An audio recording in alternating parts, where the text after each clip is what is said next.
예, 하나님 말씀 바로 보겠습니다. 예, 사도행전 2장 14절부터 21절까지 말씀입니다. 예. 주의 날이 시작되면 그러면 반드시 도착한다. 베드로가 11 사도와 함께 서서 소리를 높여 이르되 유대인들과 예루살렘에 사는 모든 사람들아, 이 일을 너희로 알게 할 것이니 내 말에 귀를 기울이라. 때가 제 삼신이 너희 생각같이 이 사람들이 취한 것이 아니라 이는 곧 선지자 요엘을 통하여 말씀하신 것이니 일러스되 하나님이 말씀하기를 말세에 내가 내 영을 모든 육체에 부어주리니 너희의 자녀들은 예언할 것이요 너희의 젊은이들은 환상을 보고 너희의 늙은이들은 꿈을 꾸리라.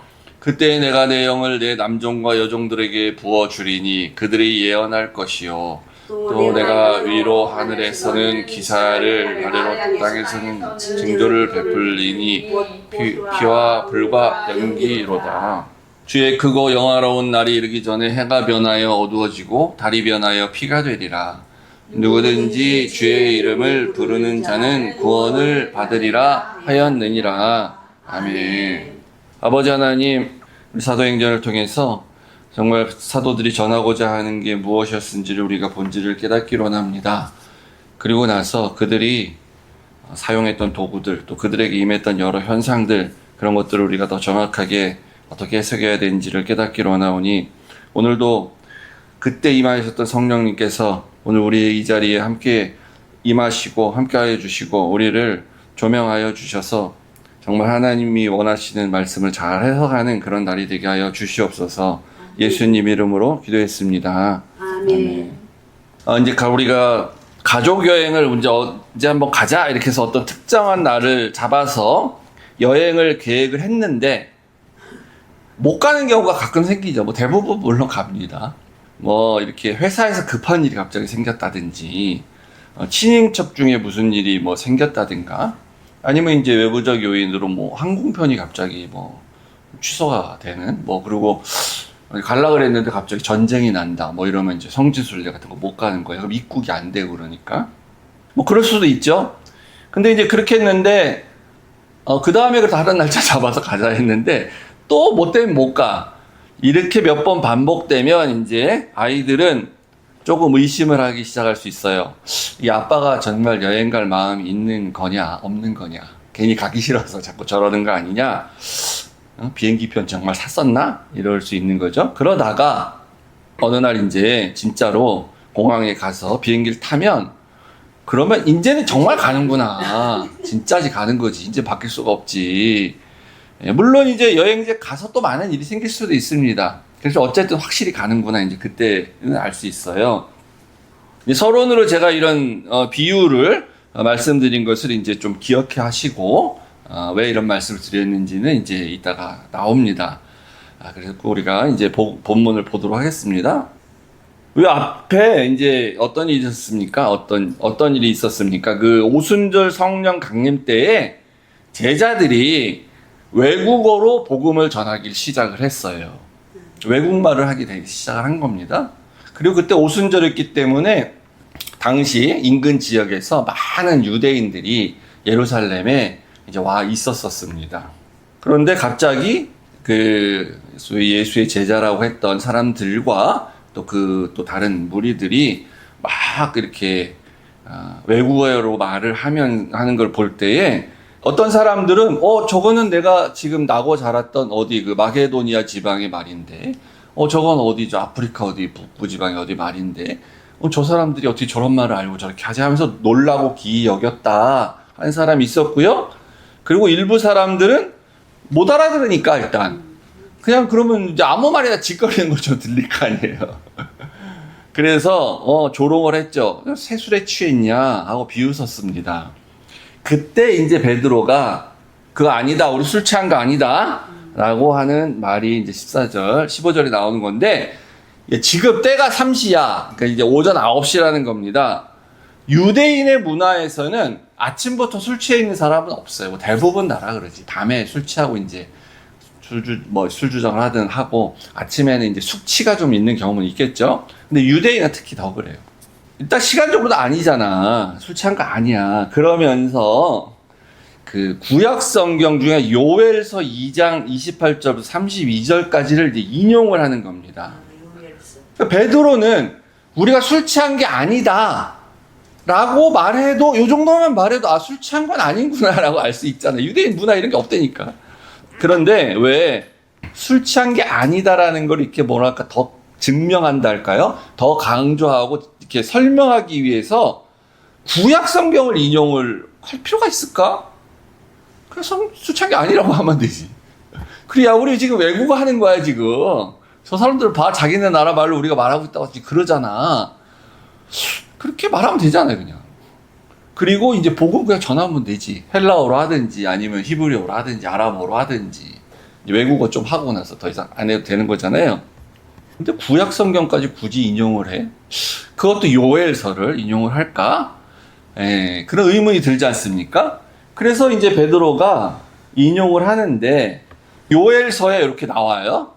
하나님이 말씀하시기를 내가 내 영을 모든 육체에 부어줄 것이다 라는 게 아니죠. 그래서 요엘서에 이렇게 딱 있으니까 요 말은 바로 요것 봐라. 요게 예전 요엘 선지자가 미리 알고 오순절 날에 이런 일들이 생길 거야 라고 하면서 요거 예언한 거잖아. 그래서 우리 술 취한 게 아니야. 그러니까 우리는 지금 외국어로 말하는 거다. 소위 말해 방언으로 말하는 거다.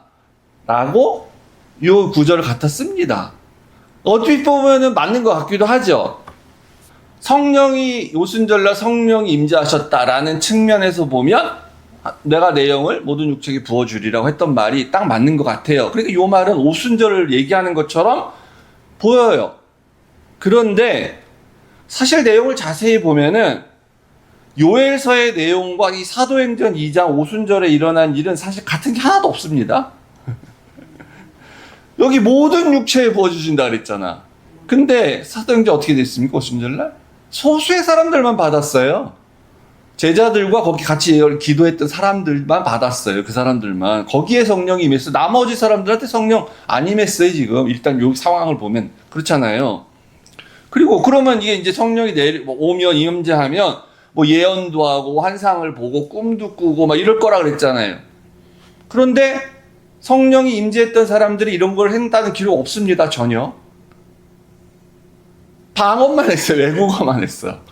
근데 요엘서에 보면은 성령이 임하면 외국어를 하게 될 거야 이런 말 없잖아요. 방언하게 될 거다 이런 말 없잖아요. 오순절 날에도 전혀 이런 것들을 한 게 없습니다. 단지 외국어만 했어요. 방언만 한 거예요. 그래서 굳이 억지로 맞춘다면, 억지로 이렇게 맞춰 본다면 성령이 임했다, 내 영을 모든 육체에 부어주겠다, 요거 하나는 비슷하다라고 볼 수가 있겠죠. 그러니까 이렇게 본문을 따로따로 보면은 요엘서는 사실은 오순절에 대한 예언을 한 게 아니라고 이렇게 보여집니다. 그죠? 그런데 결론적으로 말씀을 드리면은 이 요엘서의 예언이 오순절을 상징하는 게 맞아요, 사실은. 겉으로 드러나 있는 건 하나도 맞는 게 없지만. 그러니까 방언하고 예언하고 환상 보고 꿈꾸고 이런 것들이 나타난 이런 징조들 때문에 맞다는 게 아니라 다른 이유 때문에 맞는 거예요. 그걸 우리는 생각을 안 하고 맨날 요거만 생각을 하고 찬양도 막 이런 거만 부르고 그렇죠. 근데 20절 보세요. 주의 크고 영화로운 날이 이르게 된다는 거죠. 요게 중요한 거예요. 요게. 그러니까 사도 베드로가 말하는 건 뭐냐면 오순절날 예언하고 방언하고 이런 게 있어 라는 걸 요엘서가 미리 예언했기 때문에 우리 술 취한 게 아니다 라고 말하는 게 아니고, 그 말하고 싶은 거 아니고, 그건 충분히 됐어요. 제 3시, 오전 9시에 술 취한 사람 없어. 근데도 불구하고 요엘서를 이용하는 거는 요 오순절 날, 그리고 오순절 날을 이제 전후로 한 이 지금 나타난 현상이 이제 날로 그냥 상징, 우리가 쉽게 표현하면 오순절 날은 바로 그게 주의 크고 영화로운 날인데 그걸 요엘이 예언했기 때문에 이 구절을 갖다 쓰는 겁니다. 이 날이 바로 그 날이야 라는 거예요. 그러니까 그 전까지 계속 진짜 우리가 여행을 가나? 안 가는 거 아니야? 아빠가 거짓말하는 거 아니야? 맨날 간다 그러고 안 가지? 그랬는데 진짜로 가는 날이 딱 있어요. 비행기 탔어 정말. 그러니까 요 날은 뭐냐면 진짜로 이제 여호와의 날이 크고 영화로우신 하나님의 영화로우신 날이 맨날 온다 크고 영화로운 날이 올 거야 있을 거라고 말했는데 이 날인가? 아니야. 또 이 날인가? 맨날 안 와. 이때까지 계속 그랬어요 구약에서. 이 사람도 아직도 못 깨닫죠? 근데 요게 바로 고날이다라고 베드로가 알려주는 거예요. 그래서 이미 이제 우리가 비행기 탄 거야. 그러면 반드시 목적지에 가. 그러니까 중간에 우리가 목적지 여기 있어요. 물론 여호와의 날이 목적지가 아니야. 근데 여호와의 날이 안 오면 목적지까지 간다는 확신이 안 들 거 아니에요. 계속. 여호와의 날이라는 게 한번 있어야 그리고 우리가 진짜 목적지 간다. 목적지 뭐냐면 마지막 날이에요. 근데 여기 같은 의미로 쓰이기도 합니다. 다른 의미로 쓰이기도 하고요. 그래서 이때 당시에 유대인들은 이제 뭐 구약이 전반적으로 그렇지만 이때 유대인들은 더 그래요. 요 1세기 때 예수님 당시의 유대인들은 자기들의 이슈가 최대의 이슈가 있어요. 최대의 관심사. 오늘날도 우리가 사는 시대에 우리가 기독교인으로 갖고 있는 최대의 어떤 이슈가 있을 거 아니에요. 지금 너무 다양하기 때문에 그런데 이때는 하나로 딱 볼 수 있어요. 하나. 그 최대의 이슈가 있습니다. 최대 관심사. 그게 다른 말로 하면 이제 하나님의 나라기도 하고 다른 말로 하면 여호와의 날이에요. 언제 여호와의 날이 오는 거냐? 언제 하나님 나라가 세워지는 거냐라는 게 자기들 관심이에요. 그래서 이 사람들은 이제 자기 관심이 그거니까 구약 성경을 쭉 볼 때 오늘 우리도 그렇지만 자기가 관심 있는 걸만 집중해서 볼 수밖에 없는 거야. 그걸 의미를 해석하기 위해서 계속 노력할 수밖에 없는 거죠. 그래서 다니엘서에 대해서 아주 깊이 연구를 많이 한 거예요, 이 사람들이. 거기서 해답을 찾기 위해서. 그게 바로 여호와의 날인데요. 영어로 하면 이제 The Day of God이라고 하거나 이제 신학적 개념으로는 The Day of the Lord라고 하는 거예요. 여호와의 날 혹은 주의 날 이렇게 하는 겁니다.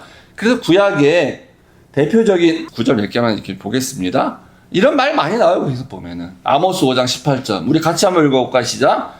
화 있을진저 여호와의 날을 사모하는 자여 너희가 어찌하여 여호와의 날을 사모하느냐 그날은 어둠이요 빛이 아니라.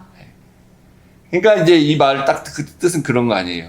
유대인들은 여호와의 날이 오면 굉장히 좋은 일이 생길 거라고 기대하고 사모하는데 아모스가 뭐라 그러냐면 야 왜 사모해? 그런 거 아니야. 그날은 너네 혼나는 날이야. 심판받는 날이야. 어둠의 날이다. 이렇게 얘기하지 않습니까?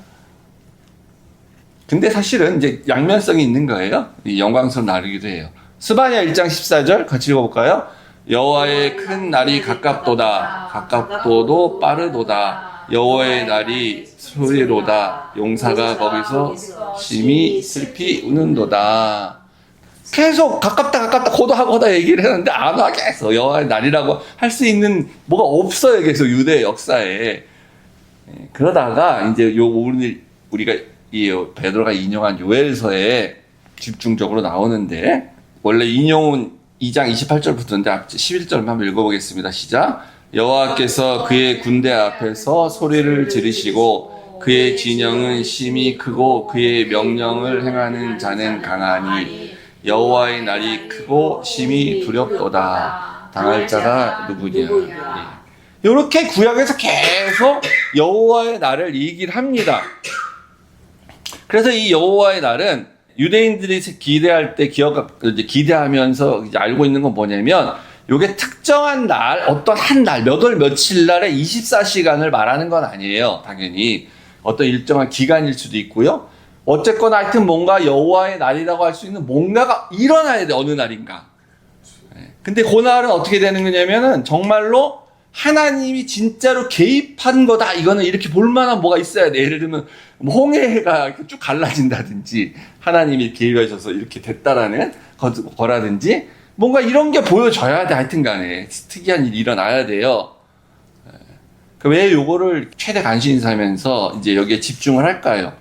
그럴 수밖에 없어요. 지금 그 바벨론에 잡혀갔다 돌아왔죠. 그리고 나라 없이 계속 이 여러 나라의 식민지로 지배받으면서 막 살아가요. 주권도 없이. 그러다가 그냥 그 땅에 살긴 하는데 그러다가 또 이제 말라기 선지자가 말하기 한 이후에 예언을 하고 난 이후에 하나님 말씀이 한 400년 또 없어요. 그리고 지금 1세기가 딱 된 겁니다. 이제 예수님 태어나는 그런 때가 된 거예요. 그래서 이제 그때 또 로마의 지배를 받고 있었죠. 그래서 이 사람들이 여호와의 날을 뭐 어떻게 생각했냐면 여호와의 날이 이제 오면은 그때 이방 민족들을 이제 심판하고 다시 자기들에게 축복하고 은혜를 주셔서 이제 뭐 유대 백성들이 다시 이제 이렇게 영광을 갖게 되는 그날, 그게 이제 여호와의 날, 그날이고 그렇게 나타나는 어떤 이제 보여지는 게 뭐냐면 하나님 나라 이렇게 생각을 한 거예요. 그래서 다니엘서 갖고 그 오래전에 책인 다니엘서 갖고 여기서 정말 뭐라고 얘기를 했나, 여기서 무슨 예언이 있나 막 이렇게 의미를 막 자기들 찾아야 돼요, 계속해서. 그렇기 때문에 사도 베드로가 이때 요엘서를 이제 인용을 했는데 그 크고 영화로운 날이라는 그 여호와의 날이라는 개념으로 인용을 했는데, 그래서 요엘서의 전체가 뭘 말하는지를 봐야 됩니다. 3장까지밖에 없는 짧은 책인데 요엘서가 구약 성경 중에서 제일 강하게 아주 명확하게 여호와의 날에 대해서 얘기를 하고 있어요. 그러니까 어떤 내용이 이렇게 간단하게 말씀드리면 어떤 내용이 나오냐면 이스라엘 백성들이 이렇게 죄를 많이 짓고 타락해가지고 하나님이 심판을 내려요. 그래서 메뚜기 떼가 습격을 해서 완전히 흉년이 됩니다. 나라가. 얼마나 먹을 게 없는 정도냐면 제사로 쓸 만한 재물이 없을 정도예요. 완전히 다 황폐화돼갖고. 그게 이제 재앙을 받는 게 여호와의 날이 시작되는 경고의 신호입니다. 아직 심판 시작도 안 됐어요. 그 심판도 우리가 보면 어떻게 보면 심판이지만 심판도 아니라 경고야, 경고. 그래서 이렇게 니네들이 요 메뚜기 재앙을 보고도 회개를 안 하고 하나님께로 돌아오지 않으면 그러면 이제 진짜 심판이 나중에 오는 거예요. 그래서 이제 2장에 회개를 촉구합니다. 옷이 아닌 마음을 찢어라 이런 거예요. 겉으로만 뭐 회개하는 척하고 소용없어. 옷 찢고 뭐 죄를 쓰고 뭐 이런 거 하지 말고 진짜 마음에서 진정으로 회개를 해야 돼. 만약에 그렇게 하면 그러면 하나님께서 다시 회복시켜 줄 거다. 비를 주고 이른 비와 늦은 비를 주고 그래서 다시 풍년이 들게 해줄 거야. 이렇게 말합니다. 그러면서 요 얘기를 한 거예요. 이제 베드로가 인용한 거. 그러면 그때 또 무슨 일이 일어나냐면 내가 내 영을 모든 사람에게 부어주셔서, 그러니까 이게 뭐냐면 영적 대전환이 일어나는, 어떻게 보면 영적 대각성과 같은 영적 부흥이 일어나는, 그러니까 우리가 먼저 회개하는 태도로서 회개를 하고 그렇게 있으면 하나님이 은혜 주시면서 단순히 메뚜기의 재앙만 회복시켜주는 게 아니라 내가 회개를 했으니까 나의 마음을 완전히 변화시켜서 내가 진짜 영적으로 정말 하나님 원하시는 그런 사람이 되기까지도 축복을 해주시겠다고 하는 거예요. 그래서 그날이 되면 우리는 그렇게 되고, 그리고 그 이스라엘을 괴롭혔던 원수의 나라들 거기는 심판받고 이렇게 되는 거예요. 그러니까 그 심판받을 때 이스라엘 중에서도 그 하나님의 약속을 믿지 않았던 사람들도 같이 심판받는 거죠, 당연히. 그러면서 여호와의 날이 이렇게 완성이 되는 겁니다. 그래서 이제 우리가 17절부터 21절을 다시 한번 보면요. 그 1세기 이 유대인들의 가장 큰 중심은 난 어떻게 하면 예언을 할 수 있을까? 난 어떻게 하면 방언을 할 수 있을까? 나는 어떻게 하면 꿈을 꾸고 환상을 볼 수 있을까? 어떻게 해야 성령 충만하고 그런 현상들이 있을까? 요거 관심 없어요, 다. 없고, 그건 우리의 관심이에요, 우리가. 나는 성령 충만한가? 성령 충만하면 무슨 현상이 있다는데, 뭐 예언도 한다는데, 뭐 방언을 한다는데, 나는 좀 꿈을 꾸나? 뭐 이렇게 그런 거 오늘날인 거예요. 근데 당시 사람들의 관심은 뭐냐면 그게 아니라 여호와의 날이 진짜로 올 것이냐, 진짜 자기들 기대하는 대로, 아니면 그냥 안 오는 거냐, 가짜 약속이냐라는 거죠. 그래서 내가 내 영을 모든 육체에게 부어주리니라는 말씀이 뒤에 이런 현상들을 강조하는 게 아니고 여호와의 날이 왔다라는 강력한 증거가 되는 거예요. 이렇게 됐을 때 모든 사람들에게 하나님의 성령이 임한다는 거예요. 그러니까 왜 그게 증거가 되냐면은 당시에는 하나님의 말씀을 이렇게 받아서 백성들에게 전한다는 걸 우리가 알다시피 예언자, 선지자, 뭐 율법학자들 이런 사람을 통해서 하는 말이에요. 특별히 예언자나 선지자들을 통해서 많이 하셨죠. 그 사람들이 하나님의 말씀을 이렇게 대신 전해주는 겁니다. 그래야 백성들을 몰라. 원래 알아야 돼, 사실은. 알아야 되는데, 뭐 글도 모르고 율법도 잘 모르니까. 그런 시대니까, 사실은. 근데 이제 들어도 해결 안 하니까 문제인 거죠. 근데 요 시대가 되면, 그러니까 이제 구약 시대에서 이게 이루어지진 않아요. 사실은 실제 신약에 와서 이루어지는 거예요. 말씀 그대로. 이제는 선지자를 통해서 말을 듣지 않아도 누구나 말씀을 다 받고 깨닫고 선포하고 예언할 수 있는 거예요. 이미 말씀이 그걸 알려줬기 때문에. 그러니까 이 예언이라는 게 무슨 미래에 무슨 일을 맞추는 게 아니에요. 하나님이 전에 말씀하셨지, 죄 짓고 회개하지 않으면 심판받을 거라 그랬지. 그럼 우리 지금 죄 짓고 있는데 회개 안 하면 분명히 언젠가 심판이 있어. 그 미래의 일이잖아요. 그게 예언이에요. 누구나 할 수 있는 거야, 다. 그래서 이렇게 살면 안 돼. 반드시 주로 회개해야 돼. 교회가 이렇게 해서는 안 돼. 뭐 미국 교회나 한국 교회나 이렇게 해서는 안 돼. 이거 잘못되어 있는 거야. 미래에 가면 다 심판받아. 이렇게 전하는 게 이게 예언인 거예요. 그래서 실제로 그 문자 그대로 뭔가 뭐 미래를 얘기하고 환상을 정말 보고 무슨 스가랴처럼 환상도 많이 정말 보고 에스겔처럼 보고 막 요셉처럼 꿈도 꾸고 이렇게 한다고 하더라도 요건 다 하나님께서 구약 시대에 자기의 말을 소수의 사람들 선택해서 자기의 말을 전하는 통로로 사용되었다는 공통점이 있죠. 그렇기 때문에 요렇게 되어져서 나오는 말들이 그러니까 다 동일하게 똑같아야 돼. 여호와의 날을 얘기하는 예언이 돼야 되고 여호와의 날을 말하는 환상이 돼야 되고 여호와의 말을 얘기하는 여호와의 날을 말하는 꿈이 돼야 되는 거예요. 그러니까 무슨 특정한 날을 맞춰서 그때 뭐가 있을 거다. 뭐 어떤 사건이 있다. 대통령은 뭐 이번에 누가 돼야 된다. 하나님이 나한테 그렇게 말씀해 주셨다. 이런 건 예언이 아닙니다. 기독교에서 말하는. 그거는 사기예요, 사기. 사탄이 준 속임수입니다. 자기 듣지도 않았겠지만 만약에 정말 환상 가운데 뭘 들었다면 그래서 하는 말인 건 속임수예요. 사탄의 속임수에 속는 거예요. 하나님 그런 걸 얘기하지 않으세요. 그런 거 알려줄 이유도 없고. 하나님의 날은 어떤 그 여호와의 날은요. 하나님이 직접 개입하시는 것이고 나타나시는 거기 때문에 그걸 사람들이 좀 알아야 될 거 아니에요. 뭔가 이 하나님 정말 개입하고 계시는구나를 알아야 될 거 아니에요. 깨달아야 돼. 그래서 약간 신비한 징조가 동반이 될 수도 있는 거예요. 어떤 거냐면은 그래서 해가 변하여 어두워지고 달이 변하여 피가 되리라. 그 19절에는 뭐 하늘에서는 기사가 있고 땅에서는 징조가 보이는데 피와 불과 연기다.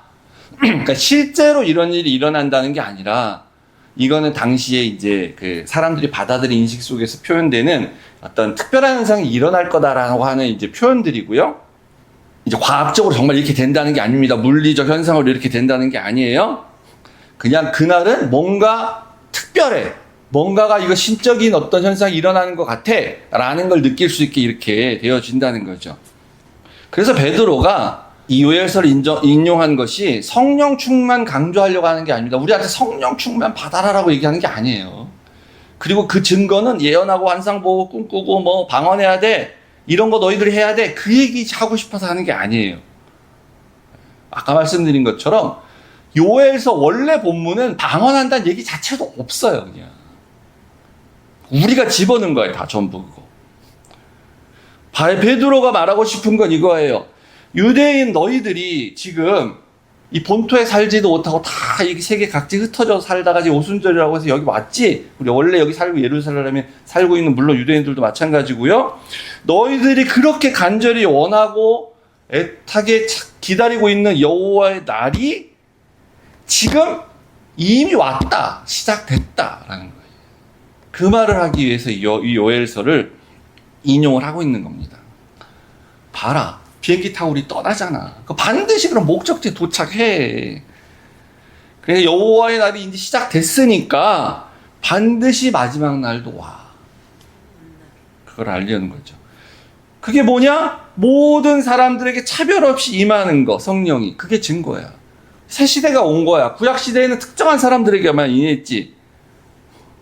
그래서 우리가 이거 보세요. 아까 여기서는 예언, 환상, 꿈 이런 것만 이렇게 제가 파란 걸로 표시했습니다. 이걸 말고 곧 다른 단어를 주목해서 보세요. 그러면은 이렇게 보이잖아요. 모든 육체에게, 자녀들과. 자녀에게 준다는 얘기 뭡니까? 어른과 자녀 구분 없이 남종과 여종들에게 남녀 구분 없이 젊은 사람들이나 노인들, 늙은이들이나 구분 없이 모든 사람들이 차별 없이 다 성령을 받게 된다. 성령을 받으면 하나님의 말씀을 깨닫고 하나님 말씀을 예언이든 꿈이든 환상이든 이런 걸 통해서 하나님 말씀을 다 전할 수 있게 되는 거다라는 거예요. 그래서 이 여호와의 날이 구약 시대에 이렇게 기본적으로 다 알고 있는 개념이고 다 바라던 거였기 때문에 이게 이제 신약에 와서는 주의 날로 바뀌는 겁니다. 그래서 개념 자체가 그러니까 거부감이 없이 이렇게 개념이 바뀌게 돼요. 그래서 우리가 신약 성경을 읽을 때는 가끔은 여호와의 날, 하나님의 날이라고 나오기도 하지만 이제 다른 말로 쓰이는 거죠. 재림의 날, 최후 심판의 날, 예수의 날 이런 식 같은 개념으로 쓰인 거예요. 그래서 이제 사도 베드로는 원문을 의도적으로 사도 베드로가 약간 바꿔요. 여기 이 사도행전에 인용할 때는 20절에 주의 크고 영화로운 날이라고 돼 있죠. 근데 요엘서 읽어보면 이렇게 돼 있지 않습니다. 반대로 돼 있어요. 여호와의 크고 두려운 날로 돼 있습니다. 그래서 이게 동전의 양면이에요. 어떤 사람한테는 크고 영화로운 날이고 어떤 사람에게는 두렵고 크고 두려운 날이 되는 거죠. 그러니까 이 신약 시대에 우리한테는 용서의 시대이기 때문에 그리고 이게 지금 구원의 시대잖아요. 모든 사람들에게 열려 있잖아요. 그러니까 이게 크고 영화로운 날이 되는 거죠. 사도 베드로가 그래서 이걸 의도적으로 이렇게 바꾸는 겁니다. 우리가 주의 날을 크고 영화로운 날이 이렇게 맞이하기를 바라십니까? 아니면 크고 두려운 날로 이걸 맞이하기를 바라시겠습니까? 물론 나는 이제 크고 이렇게 영화로운 날이고 내가 싫어하는 사람들한테 크고 두려운 날이 되기를 바라는 수는 있으나 뭐 물어보나 마나 당연히 우리가 크고 영화로운 날이 돼야 되겠죠. 이 날이 우리한테 올 때. 그러면 어떻게 하면 그렇게 되냐? 그게 바로 주의 이름을 부르는 자들에게는 그렇게 되는 거예요. 21절. 주의 이름을 부르는 자들, 그러니까 구원을 받은 자들, 그 사람들에게는 이 날이 크고 두려운 날이 아니라 크고 영화로운 날이 되는 겁니다. 그러니까 뭐 우리 잔소리처럼 길게 얘기하지 않아도요. 아유 주여 주님 예수님 뭐 이렇게 얘기하는 게 부르는 게 아니지 당연히. 진정으로 믿는 거죠. 이 날이 됐을 때 갑자기 뭐 나와서 예수님 제가 말이죠 옛날에 교회 다녔어요 조금 그때 제가 이름 무슨 소용 있어 아무 소용 없어요. 나는 그래서 열심히 다니려는데 그놈의 뭐 A 목사 때문에 내가 그때 실족해서 안 다녔거든요. 나책이 없어요. 이렇게 말할 소용 없는 거다. 그거는 그렇게 입에서 뭐 주여 예수님 달고 산다고 구원받는다는 거 아닌 거죠 당연히. 이 사도행전 2장의 오순절 사건과 창세기 11장의 바벨탑 사건이 이제 관련이 있다고 제가 말씀드렸죠 지난주에. 근데 이제 바벨탑을 생각해 보세요. 만약에 홍수가 또 나가지고 물이 막 이렇게 차오라서 빠져 죽게 되면 어떻게 해야 됩니까? 그럼 살려면 바벨탑으로 가서 높이 올라가야 되죠. 그죠? 그걸 만들고 있었으니까. 그러면 거기 들어가려면 누구 허락받아야 됩니까? 바벨탑에 들어가려면? 바벨탑의 건물주의 허락을 받아야 되지. 그러니까 바벨탑에서는요, 그 건물주의 이름을 불러야 살 수 있는 거예요. 그러니까 이제 조물주 위에 건물주가 있다. 이런 말 나오는 거예요. 조물주보다 더 하고 싶은 거, 건물주. 창조주이신 조물주이신 하나님보다 이때는 이제 권력이 더 위다 이런 거고 오늘날로 치면은 돈이 최고지. 오늘날의 건물주는 이제 그 돈이니까 그런 거잖아요. 이 바벨 제국 당시 바벨탑을 쌓았던 바벨 제국을 누가 했는지 모르는데 창세기 10장과 11장을 유추해서 이렇게 보면 이제 그때 창세기 설교들 때 말씀드렸지만 니무롯이라는 사람이 만든 게 아닌가라고 그리고 상상을 해볼 수 있는 거예요. 있어요. 이제 뭐 정말로 몰라 누가 인지 알 수 없어요. 근데 니무롯이 거기 창세기에 강조돼서 나오기 때문에 그가 바로 이 탑의 건물주가 되는 거예요. 니무롯가 건물주라고 쳐봐요. 그러면은 이 창세기 11장 4절에 어떻게 하고 이렇게 나옵니까? 이건 읽어보시죠. 또 말하되 자 성읍과 탑을 건설하여 그 탑 꼭대기를 하늘에 닿게 하여 우리 이름을 내고 온 지면에 흩어짐을 면하자 하였더니. 단순히 흩어져서 물에 빠져 죽는 것도 면해야 되지만 이 사람들이 궁극적으로 원하는 건 뭡니까? 우리의 이름을 온 지면에 내는 걸 원하는 거예요. 나의 이름, 우리의 이름, 여호와의 이름이 아니고 우리의 이름. 이 탑에, 이 바벨탑의 건물주 되시는, 홍수가 나면 이 건물주 되시는 그 니므롯한테 가서 니므롯님 제발 좀 들어가게 해주세요. 제발 우리를 구원해 주세요. 해야지만 거기 들어갈 수가 있는 거예요. 하나님 이름 거기서 얘기하고 불러봐야 안 넣어줘. 근데 크고 영화롭고 또는 이제 동전의 다른 말로 보면 크고 두려운 여호와의 날, 주의 날에는 어떻게 해야 구원받는다 그랬습니까? 주의 이름을 부르는 자들이 구원을 받는 거예요. 건물주 이름 불러봐야 구원받지 못합니다. 자력권은 안 돼요. 그래서 그것이 바로 베드로가 말하고 싶은 핵심이고 그래서 요엘서를 인용한 이유입니다. 지금 이제 우리가 다 목적지로 이제 가고 있어요. 최종 목적지로. 출발을 했다고 믿으셔야 돼. 출발해서 가고 있어요, 우리 다. 그럼 이제 반드시 도착한다. 그런데 중간에 힘들다고, 나 그만 가겠다, 내리고. 그럼 소용없어요. 그럼 이름 불러도 소용없는 겁니다. 또 도착해서도, 힘들다고 또 이렇게 여러 가지 어려운 일 생기면 또 그만하겠다고 하면 안 되는 겁니다. 끝까지 포기하지 마시고, 힘드셔도 견디시고, 반드시 목적지에 가기 때문에, 중간에 포기하지 마시고, 끝까지 가시는 우리 모든 성도님 되시기 주의를 축복합니다. 오늘은 성령여 임하소서 이렇게 찬양을 드릴 텐데, 그 요엘서로 이렇게 주제를 이렇게 부르는 찬양 있잖아요. 모든 만민에게 내가 영을 부어주리다라고 하는 그 찬양도 참 좋은데, 이제 그런 것도 우리가 이제 부를 때, 그러니까 이제 내용을 이렇게 알고 부르면 아무 상관이 없어요. 근데 전혀 모르고, 성령 충만하면은 우리가 예언하고 방언하고 뭐 꿈꾸고 이래야 되는데, 막 그런 생각을 가지고 그 찬양을 부르면 그냥 그렇게밖에 안 되는 거예요. 그러니까. 오늘은 우리가 성령이여 임하소서 이 찬양을 같이 한번 부르겠습니다.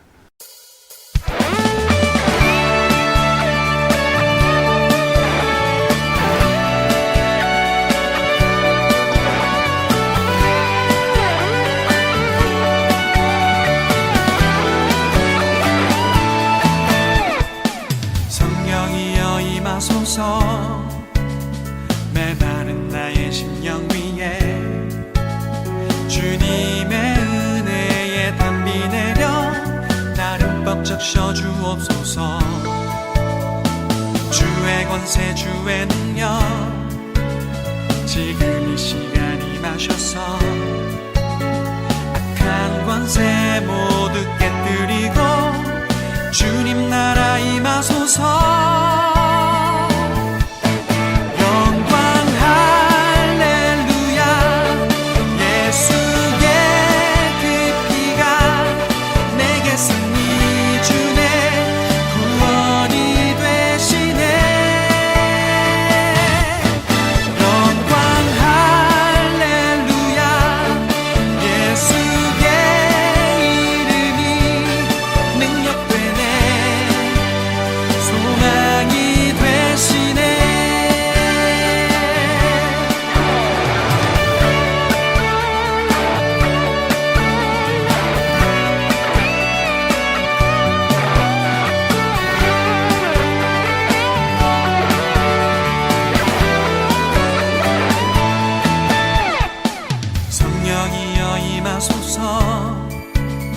메마른 나의 심령 위에 주님의 은혜에 담비 내려 나를 벅적 셔주옵소서. 주의 권세 주의 능력 지금 이 시간 임하셔서 악한 권세 모두 깨뜨리고 주님 나라 임하소서.